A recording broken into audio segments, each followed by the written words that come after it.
තත්ත්වෙටම ඇවිල්ලා මොකද හිතෙන්නේ? නැති අද ආණ්ඩුව සම්පූර්ණයෙන් මර්ධනයෙන් තමන්ගේ රාජ්‍ය පාලනය කරන්න උත්සාහ කරන එක පැත්තකින් දේශපාලනඥයෝ මර්ධනය කරනවා. තවත් පැත්තකින් රාජ්‍ය සේවකයෝ මර්ධනය කරනවා.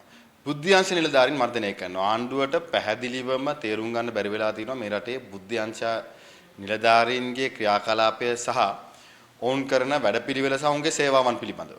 ඒ නිසා ආණ්ඩුව මේවා පටලවගෙන අවසානයේ යම්කිසි තුන්වෙනි පාර්ශ්වයේ ඩයස්පෝරා වෙන්න පුළුවන් තුන්වෙනි පාර්ශ්වයේ අවශ්‍යතාවයේ මත අද බුද්ධ්‍යංශ මර්ධනය කරන තැනටත් මේ ආණ්ඩුව පරිවර්තනය වෙලා තියෙනවා. ඉතින් ඒක එකක් ආණ්ඩුවේ නොදැනුවත්කම් වෙන්න පුළුවන්. තවත් පැත්තකින් සිතාමතා ඩයස්පෝරාවේ අවශ්‍යතාවයේ මත බුද්ධ්‍යංශ මර්ධනය කරන්න වෙන්න පුළුවන්. අපි දැක්ක යහපාලන ආණ්ඩුව කාලෙත් මේ ආකාරයටම බුද්ධ්‍යංශ මර්ධනය කරා. දේශපාලඥයෝ මර්ධනය කරා. රාජ්‍ය සේවකයා මර්ධනය කරා. අපි බන්ධනාගාර සිද්ධිය සම්බන්ධයෙන් අද වෙනකොට බන්ධනාගාර සිද්ධිය සම්බන්ධයෙන් අධිකරණ අමාත්‍යවරයාගේ ස්ථාවරය පිළිබඳව පරීක්ෂණ කරන්නේ නැහැ. අධිකරණ අමාත්‍යසේ ලේකම්වරයා ගැන පරීක්ෂණයක් කරන්නේත් නැහැ. හැබැයි බන්ධනාගාර නිලධාරීන් ගැන පරීක්ෂණයක් කරනවා. හැබැයි අවසානයේ අසංකරේ කවුද? රටේ ජනාධිපතිවරයා. රටේ ජනාධිපතිවරයාට ලියුම දුන්නේ කවුද? ජනාධිපති ලේකම්වරයා. ජනාධිපති ලේකම්වරයාට කවුද එව්වේ? ජනාධිපති ලේකම්වරයාට ලයිස්තු එව්වේ අධිකරණ අමාත්‍යාංශ ලේකම්වරිය අධිකරණ ඇමතිවරයා හරහා ජනාධිපති ලේකම්වරයාට. හැබැයි මේකේ උඩ පැත්තක තියලා යට මර්ධනය කරනවා තමන්ගේ වැරදි වහගන්න. දැන් කන්ටේනර් සිද්ධිය සම්බන්ධයෙන් ජනාධිපතිවරයන් පත් කරපු කමිටුවෙන් කියලා තියෙනවා පැහැදිලිවම ක්‍රමවේදයේ වැරදි රතු කන්ටේනර් එළියට දාන්න බෑ. හැබැයි පහුගිය කාලේ මේ ආණ්ඩුවම නිලධාරී ලව්වා මාධ්‍යට ඇවිල්ලා කිව්වා වැරද්දක් වෙලා නැහැ කියලා. විෂය බාර නොවුනත් වරාය ඇමතිවරයා මාධ්‍යට ඇවිල්ලා කිව්වා අපි මේකේ කන්ටේනර් තියෙන තැනුත් දන්නවා අපි මේ වක්කින් බාර ගන්නවා කියලා. දැන් ඔවුන් පත් කරපු කොමිසමෙන්ම කියනවා ඒ ක්‍රමවේදයේ වැරදි කියලා. දැන් මේකේ වහගන්නේ මොකද්ද? මේ වැරද්ද වහගන්නත් අනිවාර්යයෙන්ම මේ ආණ්ඩුව නිලධාරී පිට මේ වැරද්ද පටලවලා නිලධාරී මර්ධනය කරන තැනට ආණ්ඩුව පරිවර්තනය වෙනවා. ඉතින් ආණ්ඩුවේ නොහැකියාව වහගන්න එක පැත්තකින් දේශපාලඥයෝ මර්ධනය කරනවා. අනිත් පැත්තෙන් නිලධාරී මර්ධනය කරනවා. ඊළඟට පුරවැසියා මර්ධනය කරන තැනට ආණ්ඩුව වෙනවා. අපි දැක්ක සඳමාලි මන්ත්‍රීවරිය කොළඹ මහනගර සභාවේ එක්සත් ජාතික පක්ෂ නියෝජනය කරමින් විපක්ෂයේ නියෝජනය කරමින් අද කටයුතු කරන සභාවේදී රහස් ඡන්දයක් වෙනකොට විවෘත ඡන්දයක් ඉල්ලුවා. අවසානයේ මොකක්ද උනේ? ක්‍රමවේදයේ පිළිබඳව අපි නීතිමය ක්‍රියාමාර්ග ගන්නවද නැද්ද කියන කාරණේ වෙනත් කාරණයක්.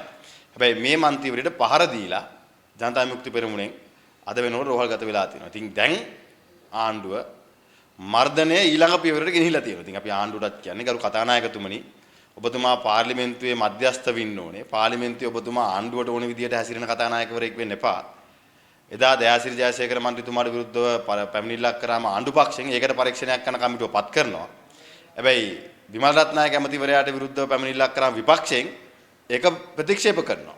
ඉතින් මේ දෙපැත්තට ඔබතුමාට දේශපාලන වාසියක් එන විදියට පාර්ලිමේන්තුව මෙහෙව්වොත් මේ පාර්ලිමේන්තුවේ ප්‍රජාතන්ත්‍රවාදය නැති වෙනවා. ඉතින් රාජ්‍ය සේවය විනාශ කළා. අර ඔබතුමාලාගේ පක්ෂ JVP එක ට්‍රාන්ස්ෆෝමර් ගිනි තියලා බස් ගිනි තියලා මිනිස්සු මරලා මේ රටට කරපු හානියට වඩා එහාට ගිහපු හානියක් මේ රටේ රාජ්‍ය සේවයේ සිස්ටම් එක කඩාකප්පල් කරලා ඔබතුමාලා මේ මාස ගානට කරලා තියෙනවා. ඉතින් ඉදිරි කාල සීමාව තුලත් මෙහෙම ගියොත් පැහැදිලිවම රාජ්‍ය බිඳ වැටෙනවා. ඒ බිඳ වැටෙන එකේ ඵල විපාක මේ රටට වගේම ඊළඟට එන ආණ්ඩුව වලටත් මුහුණ දෙන්න වෙයි. තමයි මේ.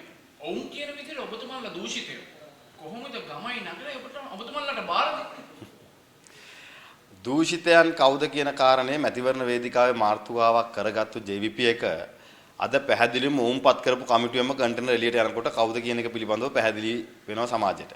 අනිත් පැත්තේ මර්ධනය කළා තමන්ගේ කාරණා ක්‍රියාත්මක කරන්න උත්සාහ කරනකොට ඒ හංගන්න හදන්නේ මොකද්ද කියන කාරණේ පිළිබඳවත් සමාජය දන්නවා. ඉතින් අපිට චෝදනා ඕන කෙනෙක්ට චෝදනා එල්ල කරන්න පුළුවන්. ඉතින් ඒවා පරීක්ෂණයක් කරන රාජ්‍ය සේවකයෙක්ට විරුද්ධ වෙන්න පුළුවන්, බුද්ධ්‍යංශ නිලධාරියෙක්ට වෙන්න පුළුවන්, අපිට වෙන්න පුළුවන්, ඔබතුමාලාගේ ඇමතිවරුන්ට වෙන්න පුළුවන්. ඒ එන චෝදනා ගැන පරීක්ෂණ කරන්න.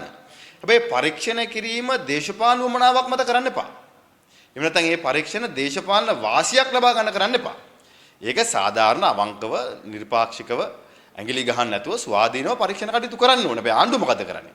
ආණ්ඩුවට ඕන කටයුතු වලදී ආණ්ඩුවට වාසි වෙන විදිහට පරීක්ෂණ කරනවා. අනිත් ඒවාට ආණ්ඩුවට විරුද්ධ අයව මර්ධනය කරන්න මේ පරීක්ෂණ කටයුතු ආණ්ඩුව පාවිච්චි කරනවා. මේකම තමයි යහපාලන ආණ්ඩුවේ දූෂණ මර්ධන කමිටුවේ කෙරුවේ. මේ පැමිණිලිකරුවන් භාගයක්ම දූෂණ මර්ධන කමිටුවෙන් පඩිගත්තු අය.